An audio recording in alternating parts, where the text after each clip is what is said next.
এই শোন শোন শোন, আজকে এমন একটা বাড়িতে চুরি করবো, অনেক বড় একটা টিপ। সবাই সাবধান, হ্যাঁ সাবধান। ওস্তাদ কোনো সমস্যা নাই। এই দাঁড়া দাঁড়া দাঁড়া, এই ছেলেটাকে, এই এদিকে আস তো। কি ভাই কিছু বলবেন? তুই কে? আপনারা যা আমিও তা। ও আচ্ছা আচ্ছা ঠিক আছে, তুই তেলা আঙ্গ মতোই, তোরে দেখে আমার সন্দেহ হয়েছিল। দেখ নতুন একজন লোক পাইলাম। আচ্ছা তোর একটা দায়িত্ব দিলে তুই করতে পারবি? আপনারা আমার বড় ভাইয়ের মতো, আপনারা যা বলবেন আমি তা করতে রাজি। শোন, আমরা এই বাড়ির মধ্যে গোপন একটা কাজ করব। তুই এখানে দাঁড়া দাঁড়া পাহারা দিবি, আর যখনই আমাদের উপরে কেউ নজর দিবে সাথে সাথে এই বাঁশি ফু দিবি, পারবি না? আচ্ছা ভাই ঠিক আছে, আপনারা যান। এই চল চল চল তাড়াতাড়ি যাই। একবারে সাবধানে, হ্যাঁ, কোনো যে আওয়াজ না হয়। এটা ভাঙবো সর। আনছি আনছি।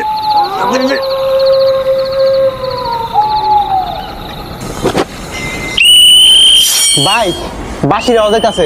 সবাই আঙ্গার মনে করে দেখে গেলেছে, তাড়াতাড়ি চলে। ঠিকই তো আওয়াজ আসতেছে, চল তাড়াতাড়ি চল। আইসে রে ধরা কাম আজকে, আইসে রে। কিরে কিরে, কেউ আইসে নাকি? তুই বাঁশি বুঝিস? না না ভাই, কেউ আয় নাই, তাহলে বাঁশি বুঝিস কি লেগা? হ্যাঁ, ভালো মতো দায়িত্ব পালন কর। ওই চল।